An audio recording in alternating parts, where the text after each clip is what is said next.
Vamos entonces a meditar en el artículo 10 del credo. Creo en el perdón de los pecados. Cuando se dice creo en el perdón de los pecados, eso está implicando muchas cosas. No solo es creer en la misericordia de Dios que me da el perdón. También se está diciendo que se cree en el Espíritu Santo. Se cree en esa acción del Espíritu Santo en la Iglesia a través del sacramento de la penitencia, y se cree en la comunión de los santos. ¿Por qué? Primero, ¿por qué creemos no solo en el acto y en el poder de Dios de perdonar nuestros pecados? Porque en Juan 20, 22, 23, cuando Jesús sopla sobre los apóstoles y les dice: así como el Padre me envió, así os envío yo. Ahí Jesús está dando una misión, está transmitiendo su poder. Así como el Padre me envió, así los envío yo. Recibid el Espíritu Santo. Está comunicando su mismo Espíritu, su autoridad a los apóstoles. Así que cuando yo digo creo en el perdón de los pecados, estoy diciendo esto, que también creo en esto. A quienes perdonéis los pecados les quedan perdonados, a quienes se los retengáis le quedan retenidos. Es el poder que Dios da a su iglesia en la persona de los sacerdotes, sucesores de los apóstoles. Los sacerdotes son los que continúan la vida de Cristo en la tierra, su misión. No, es que yo sí creo en el perdón de los pecados, pero como el que perdona es Dios, yo me entiendo solo con Dios. No. El credo encierra todo eso. Por eso el católico que no cree en el sacramento de la confesión,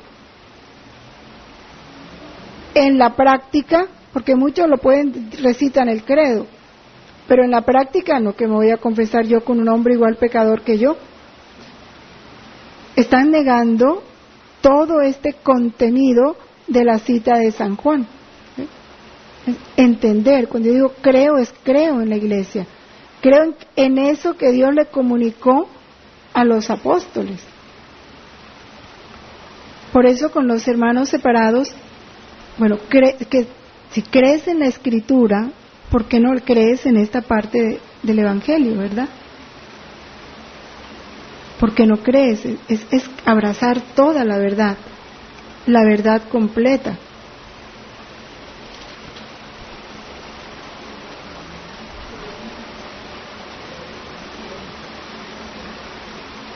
El sacramento de la penitencia y los demás sacramentos se van a tratar en otra parte del catecismo, ¿no? Aquí solo se va a hablar así de lo que es el creer en ese perdón de los pecados. Un solo bautismo para el perdón de los pecados.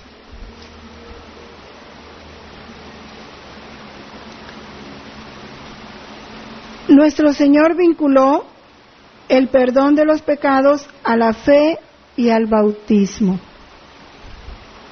Id por todo el mundo y proclamad la buena nueva a toda la creación.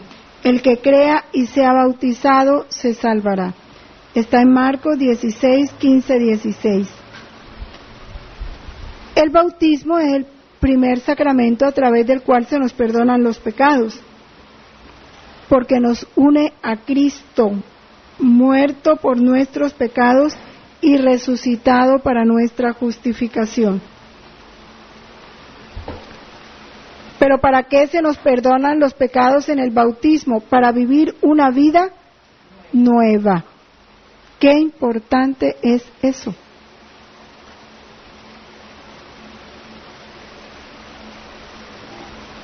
Y por eso al niño hay que enseñarle a vivir una vida nueva, la que recibe la vida divina.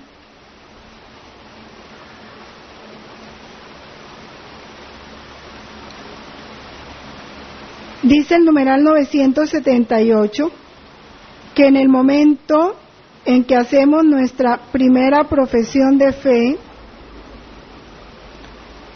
al recibir el santo bautismo que nos purifica, es tan pleno. Importante este calificativo, pleno. Cuando se habla de plenitud, nada falta. Y tan completo el perdón que recibimos, que no nos queda absolutamente nada por borrar, sea de la falta original, sea de las faltas cometidas por nuestra propia voluntad, ni ninguna pena que sufrir para expiarlas.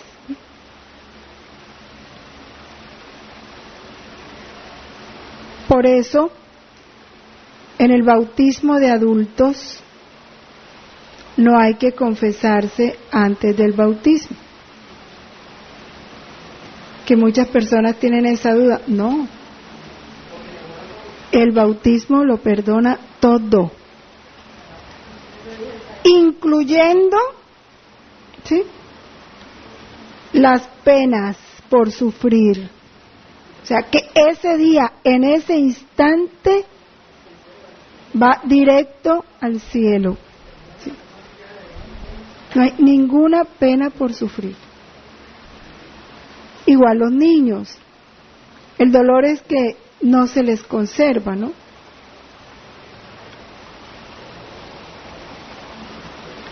Sin embargo, la gracia del bautismo no libra a la persona de todas las debilidades de la naturaleza.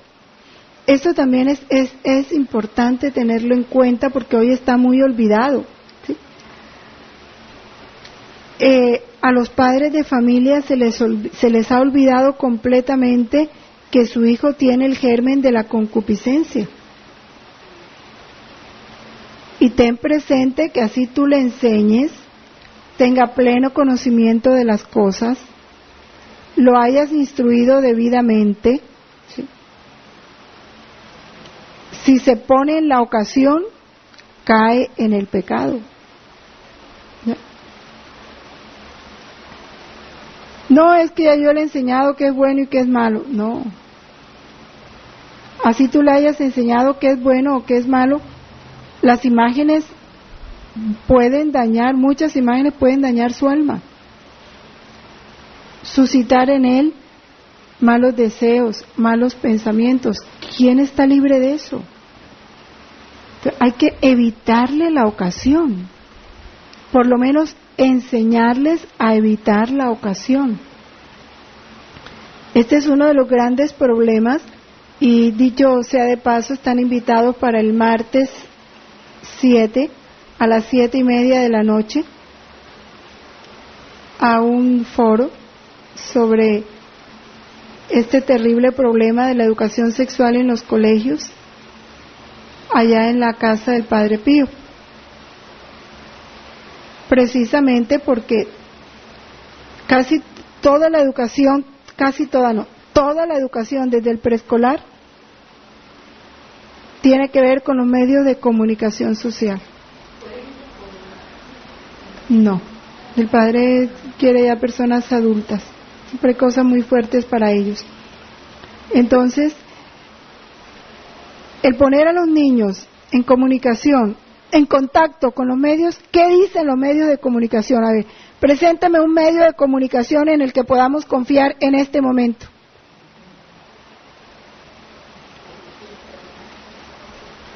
Porque a través de los medios de comunicación ellos deben aprender, ¿sí?, cómo presenta el medio de comunicación el amor, cómo presenta los medios de comunicación la procreación, cómo presenta los medios de comunicación. Eso es ponerlos en la boca del lobo, ¿sí?, en manos del demonio. porque ninguno está libre de la concupiscencia. Menos cuando ahora los jóvenes no se confiesan, no comulgan, tienen un alma raquítica, débil espiritualmente. No están fortalecidos espiritualmente, no lo están.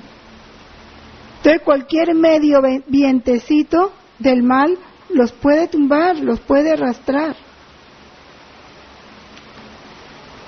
Por eso es tan, no sé ni qué calificativo ponerle a esos programas, doloroso de ver todo el mal que están produciendo, porque ya lo están produciendo, solo que no nos habíamos dado cuenta.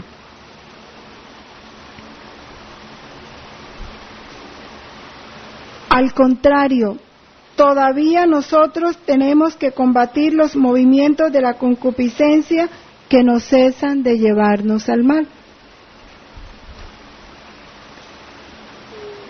Ninguno estamos libres de eso. Vamos a leer lo que dice los números 1263 y 1264 del Catecismo.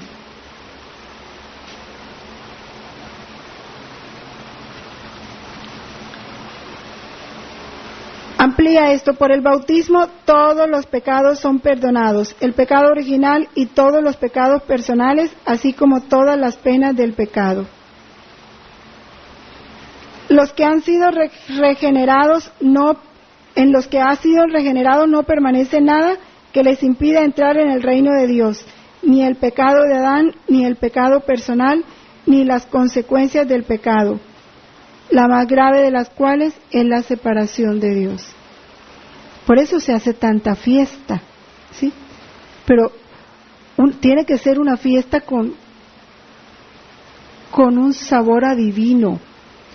No se concibe celebrar un bautismo a lo humano, ¿verdad? Es como profanar algo tan santo.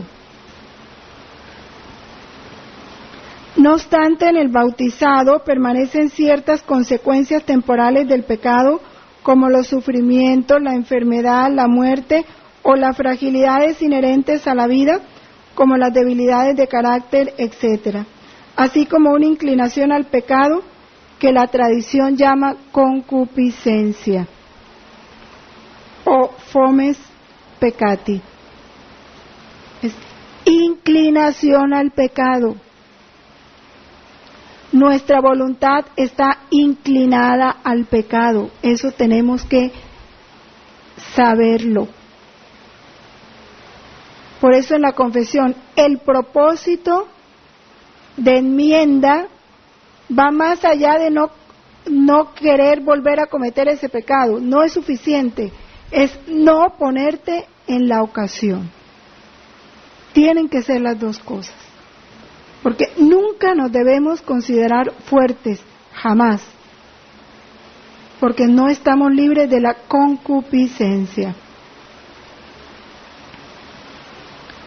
La concupiscencia dejada por el combate no puede dañar a los que no la consienten y la resisten con coraje por la gracia de Jesucristo. Que esa es otra cosa importante. Cristo es el vencedor. Cristo fue el que triunfó sobre el pecado. Por eso Él dice, tú no luches, entrégame a mí la tentación. Porque en ese momento el hombre está haciendo el acto de humildad y de confianza más perfecto. Yo soy nada, si yo me enfrento a la tentación me vence, porque yo no soy el vencedor del mal. El vencedor del mal es Cristo y María, vencedores del pecado y de la muerte. Ahí es cuando yo empiezo a ser niño y me pongo en manos de ellos, acudo a ellos, les entrego, pongo en sus manos el enemigo, ¿sí?, que me está rondando, y ellos lo vencen. Esa es la razón de ser de la oración en las tentaciones. Yo oro en las tentaciones para entregarle a Dios mi debilidad y esa tentación, y Él la vence. Eso es la lucha, ahí está nuestro luchar, esa es nuestra lucha, ¿sí? Sabernos nada y acudir. ¿Cómo lucha un niño?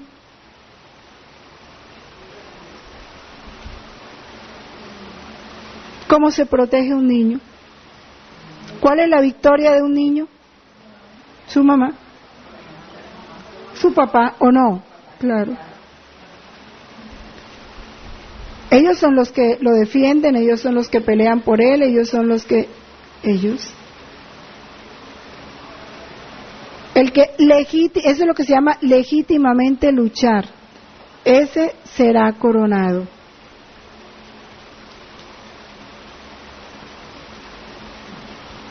Y dentro de la lucha está apartarme de la ocasión.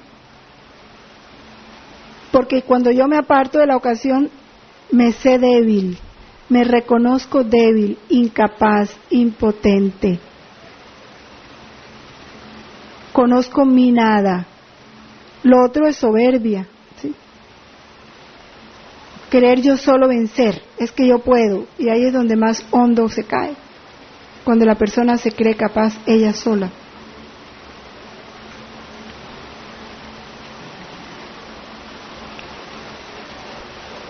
El numeral 979 nos lo explica muy bien. Dice que en este combate contra la inclinación al mal, ¿quién será lo suficientemente valiente y vigilante para evitar toda herida del pecado?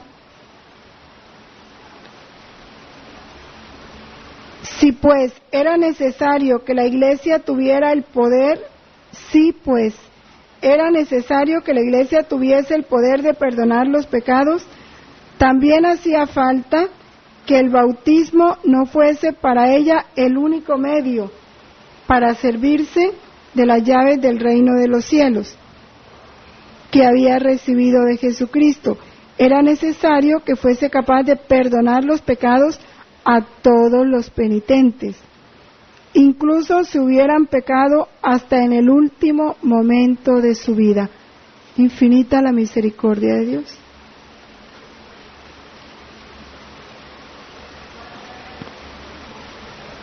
De ahí la importancia de la confesión en los moribundos, en los enfermos, en los que están en peligro de muerte. Pensaba ahora con esta amenaza del nuevo huracán para Estados Unidos, que todo el mundo se está aprovisionando y tapando ventanas y consiguiendo agua, alimentos, todo. ¿Habrán pensado en esto? ¿Sí? En pedir el perdón de sus pecados, confesarse, porque ¿qué va a saber uno qué va a pasar? ¿Sí? Para que al menos si llegara cualquier cosa ya estuvieran dispuestos, ¿verdad? No solo en cuerpo, sino también en alma.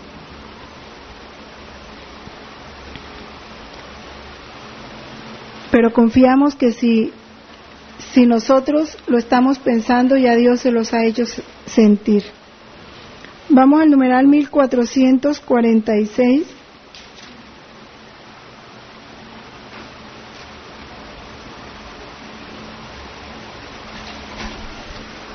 Que nos amplía esto sobre el sacramento del perdón. 1446. Cristo instituyó el sacramento de la penitencia en favor de todos los miembros pecadores de su Iglesia, sobre todo para los que después del bautismo hayan caído en pecado grave y hayan perdido la gracia bautismal y lesionado la comunión eclesial. Es importante la doble dimensión del pecado, porque regularmente solo pensamos en una, ¿sí? que se pierde la gracia santificante. Pero en la otra parte casi no se piensa, ¿sí? Se rompe la comunión eclesial, se lesiona, se lastima. Y ahí es donde viene la trascendencia de un pecado nuestro. ¿Cuánto afecta al cuerpo místico de Cristo?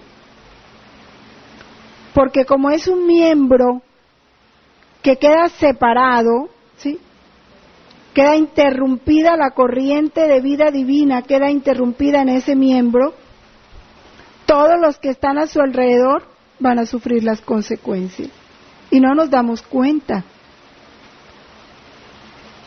De pronto, mi victoria hubiera sido salvación para algunos, y mi pecado, ¿hasta dónde pudo ser condenación para algunos? Uno no sabe. Es la gravedad de un pecado mortal. Por eso se llama mortal, porque produce muerte, porque mata. Y nosotros regularmente pensamos a nivel individual, ¿cierto? Lo que me sucedió a mí, perdí la gracia, pero no pienso las consecuencias de ese pecado en la iglesia.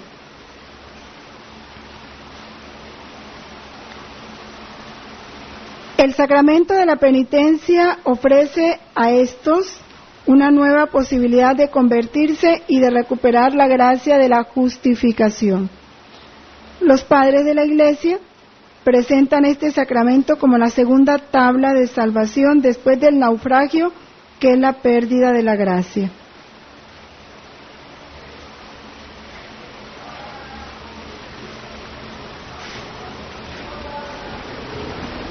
Por eso el sacramento, así como el pecado, se da en una doble dimensión, igual el sacramento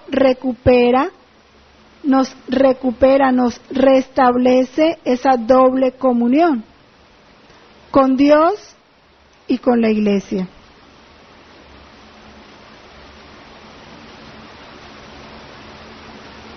San Gregorio Nacianceno y otros padres de la iglesia llamaron a la penitencia un bautismo laborioso.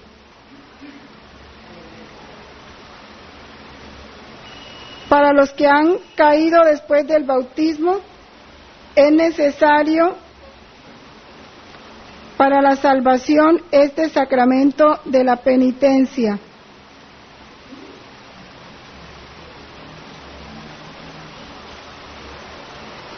Como lo es el bautismo para quienes aún no han sido regenerados.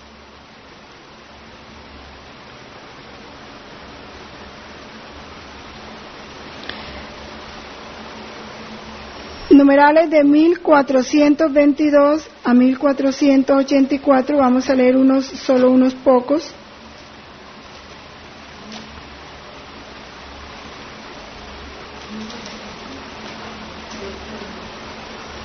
Esos numerales todos hablan sobre el sacramento de la penitencia, pero como luego vamos a estudiar más específicamente este sacramento, por eso no los vamos a leer ahorita en este momento.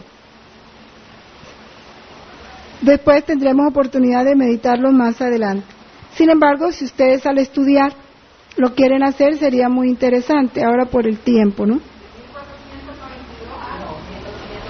1422, ahí en el catecismo están, sí.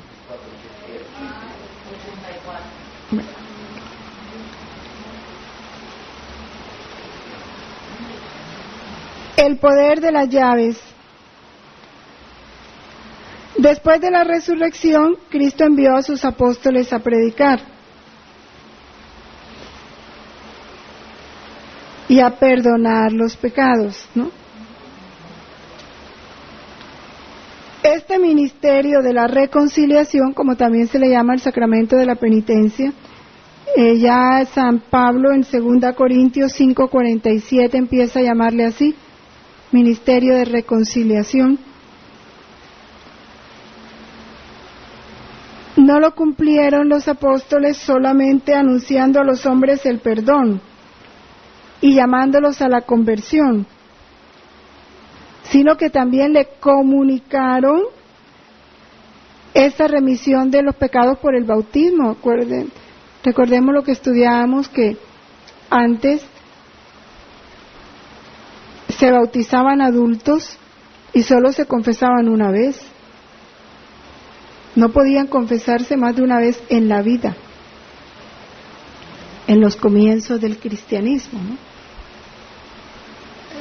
Porque empezaban una vida nueva después del bautismo y era un compromiso serio, no era un juego. Entonces en ellos sí se producía una verdadera conversión, que es lo que se ha perdido ahorita por tanta superficialidad. Ellos no solo predicaban, anunciaban, sino que también perdonaban los pecados. La Iglesia ha recibido las llaves del reino de los cielos a fin de que se realice en ella la remisión de los pecados por la sangre de Cristo y la acción del Espíritu Santo. Qué importante es a los niños, desde la preparación a su primera comunión, enseñarles el acto de fe, de confesar sus pecados a Cristo en la persona del sacerdote, y enseñárselo con tanta fuerza que para ellos desaparezca el sacerdote, sientan el poder de Cristo, y nosotros activar esa fe, ¿sí? En los niños enseñárselo, pero nosotros ya vivir esa verdad. No te vas a confesar con el Padre tal o cual, no, es con Cristo. Y sentir en lo interior de nuestro ser a Cristo perdonando nuestros pecados, a Cristo orientándonos en esa vida nueva que Él quiere que vivamos a través del sacerdote. Cuando prepararon a Santa Teresita para la primera comunión, su hermana le insistió tanto en esto que ella le preguntó que entonces si le podía decir al sacerdote que lo amaba mucho. Si me va a confesar es con Cristo, entonces le puedo decir que lo amo mucho. ¿Cuánto fue esa fe, ¿no? Igual nosotros tenemos que empezar a activar esa fe. En esta iglesia es donde revive el alma que estaba muerta por los pecados a fin de vivir con Cristo, cuya gracia nos ha salvado. Es para vivir con Cristo, en Cristo. El numeral 1444 habla de ese poder de los apóstoles. Dice que Cristo, al hacerle partícipe a los apóstoles su propio poder de perdonar los pecados, le da también la autoridad de reconciliar a los pecadores con la iglesia. Es la dimensión eclesial de que ya hablábamos, ¿no? Esta dimensión eclesial de su tarea se expresa particularmente en las palabras solemnes de Cristo a Simón Pedro: a ti te daré las llaves del reino de los cielos, y lo que ates en la tierra quedará atado en los cielos, y lo que desates en la tierra quedará desatado en los cielos. Por eso, pecado que no es confesado y que es voluntariamente ocultado, no es perdonado. Y quita el perdón a los otros pecados, porque se hace una confesión sacrílega.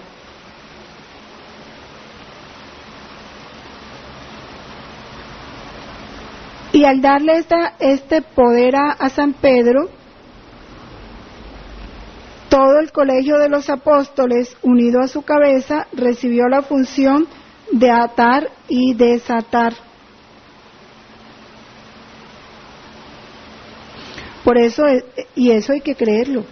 Si la iglesia dice sí es sí, y Dios lo toma como un sí, y si la iglesia dice no es no, y Dios lo toma como un no. Esto en la nulidad, cuando los sacerdotes piden dispensa, el Papa dice no, a uno les da la dispensa, a otro no. Clarísima voluntad de Dios. Igual los matrimonios. En uno la iglesia considera que fueron nulos y en otro la iglesia dice no, hubo sacramento y no hay nada que hacer. La iglesia tiene el poder y la autoridad, y lo que la iglesia dice nadie lo discute, porque es el poder que Dios le confirió. No hay ninguna falta en el 982, por grave que sea, que la iglesia no pueda perdonar. Miren, el asesinato de un papa, la iglesia lo puede perdonar. No hay nadie tan perverso y tan culpable que no deba esperar con confianza su perdón, siempre que su arrepentimiento sea sincero. Por eso hay una frase, no sé si ya se usa, ojalá y no, pero que no debe decirse. Ay no, eso no tiene perdón de Dios. Eso no debe decirse. Bueno, no debe decirse, porque es contradecir, ¿verdad? ¿Se acuerdan cuando hablábamos al comienzo del catecismo que debemos cambiar nuestro lenguaje? Cuando ya uno va conociendo las verdades, ya tienen que ir desapareciendo esas expresiones que contradicen la verdad. Sí.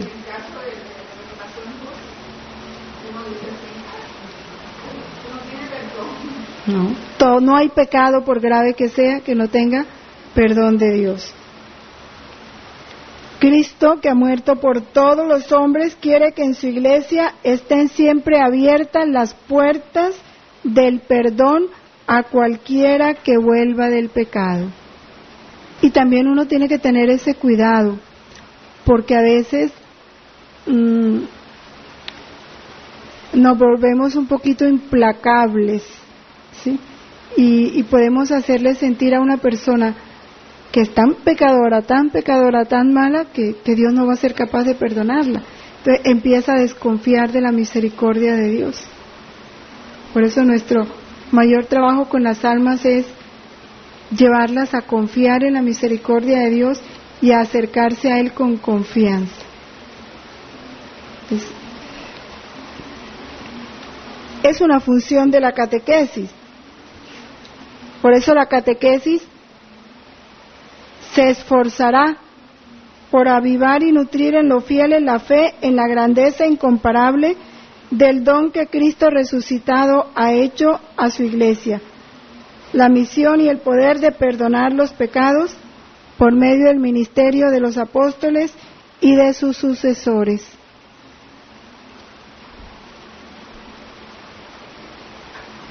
Que es otro de los daños que está haciendo esta educación sexual, porque a través de todos los libros le dicen a los jóvenes que la iglesia,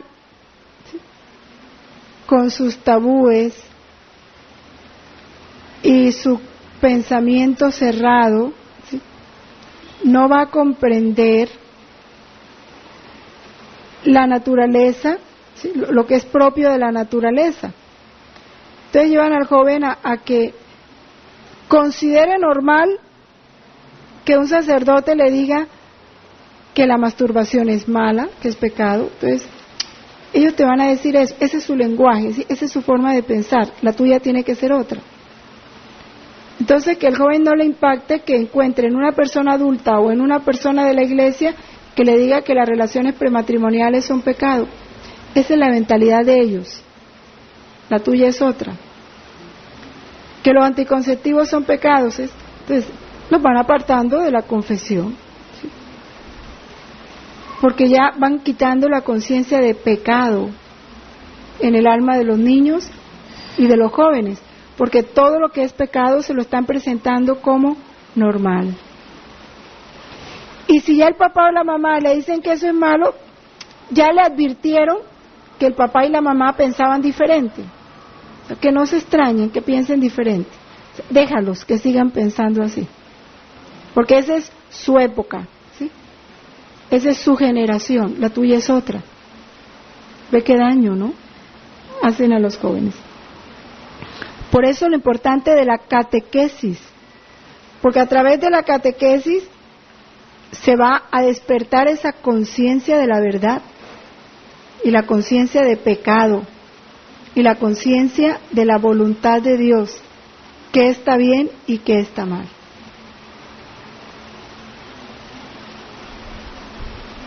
El Señor quiere que sus discípulos tengan un poder inmenso. Quiere que sus pobres servidores cumplan en su nombre todo lo que había hecho cuando estaba en la tierra. Los sacerdotes han recibido un poder que Dios no ha dado ni a los ángeles ni a los arcángeles.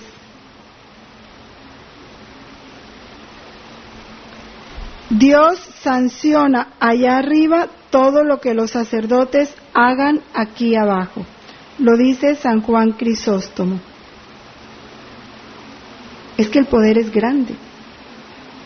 Si en la Iglesia no hubiera remisión de los pecados, no habría ninguna esperanza, ninguna expectativa de una vida eterna y de una liberación eterna. Demos gracias a Dios que ha dado a la Iglesia semejante don.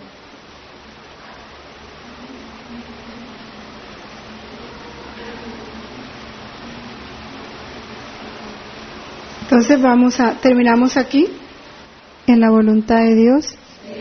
Para este capítulo del perdón, les recomiendo leer de cómo Dios, al crear a la Virgen, creó el perdón, en el volumen 35, 14 de febrero de 1938. En el libro de María, Madre y Reina de la Divina Voluntad, está en las páginas de las 152 a las 155.